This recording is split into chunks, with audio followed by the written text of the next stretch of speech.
Saudara-saudari terkasih, apakah saudara sudah memulai hari ini dengan penuh sukacita dan punya niat untuk berbuat baik meskipun kecil?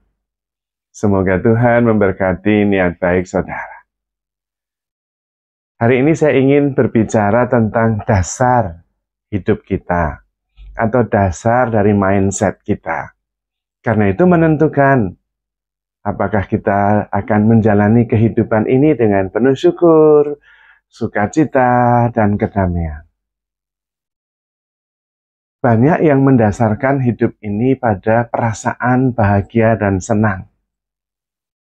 Bahkan ketika menikah, kebanyakan pasangan membuat kebahagiaan relasi mereka sebagai ukuran.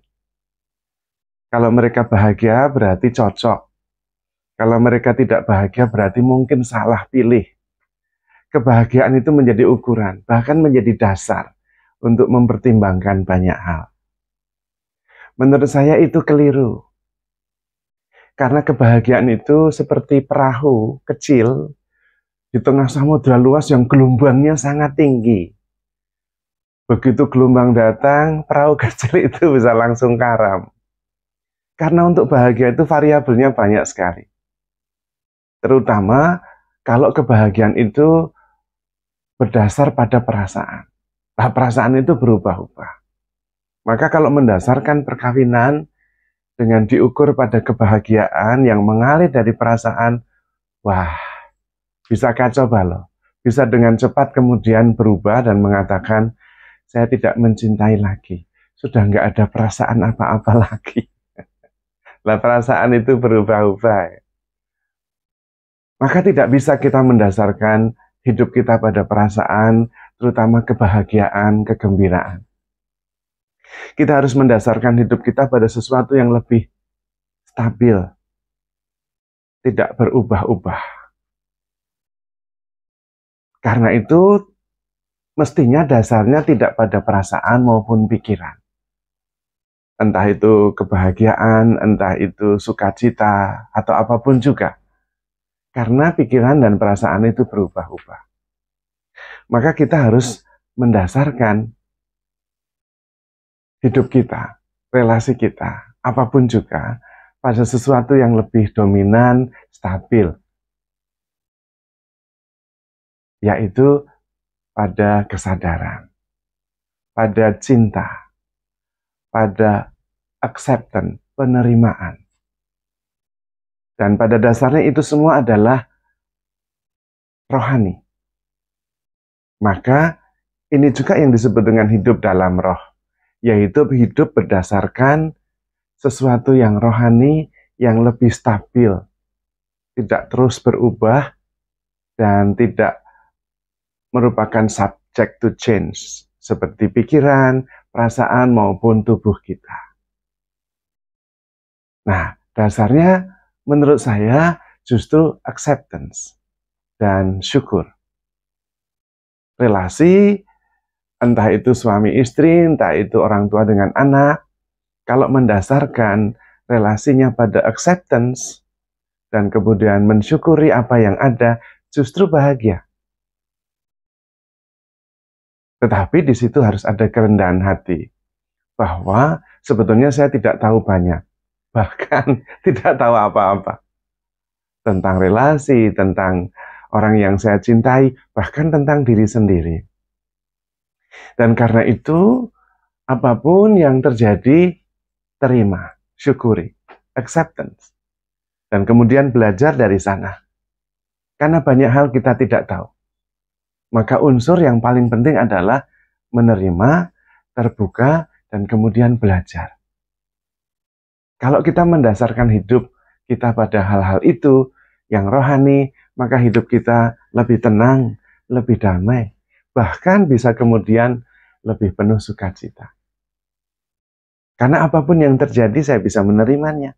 Karena memang dasarnya adalah acceptance. Mengharapkan segala sesuatu, menerima segala sesuatu, dan percaya segala sesuatu. Sabar menanggung segala sesuatu.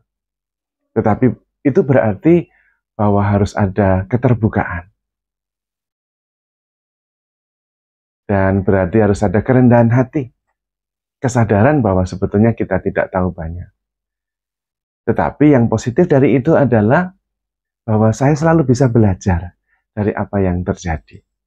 Nah, pada waktu itu kita tidak perlu terbelenggu oleh apa yang terjadi di masa lalu, cukup belajar, bersyukur bahwa mengalami, dan kemudian saya menjadi lebih tangguh sekarang, menjadi lebih bijak, menjadi lebih baik. Kalau kita mempunyai prinsip itu sebagai dasar dalam hidup kita, maka yang ada adalah pertumbuhan yang terus-menerus. Bukan perasaan galau terombang-ambing terus-menerus oleh perasaan kita yang terus berubah. Maka tidak bisa mendasarkan relasi kita, apalagi relasi suami istri, pada perasaan senang tidak senang, bahagia tidak bahagia. Rapuh sekali. Justru kalau kita bisa menerima apa yang ada, mensyukuri, mendapatkan pasangan yang luar biasa, yang justru berbeda, dan kadang-kadang tidak mudah.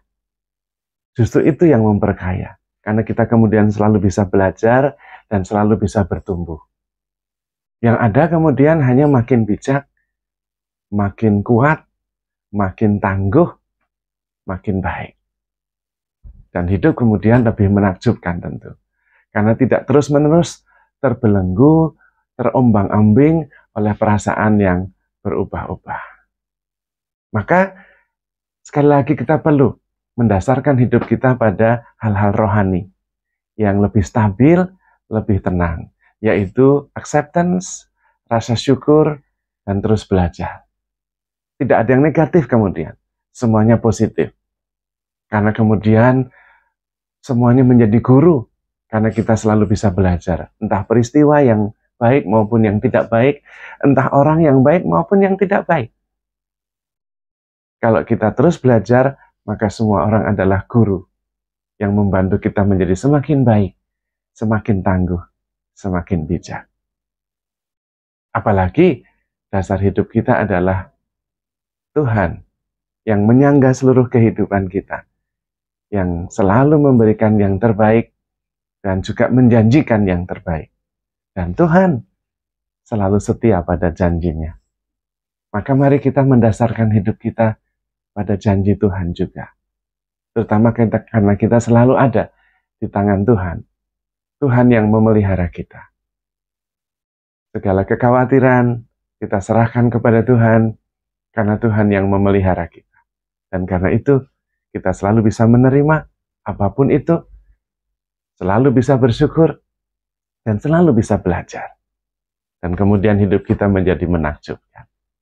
Maka saudara-saudari terkasih, handle yourself with care because you are loved. Tuhan memberkati.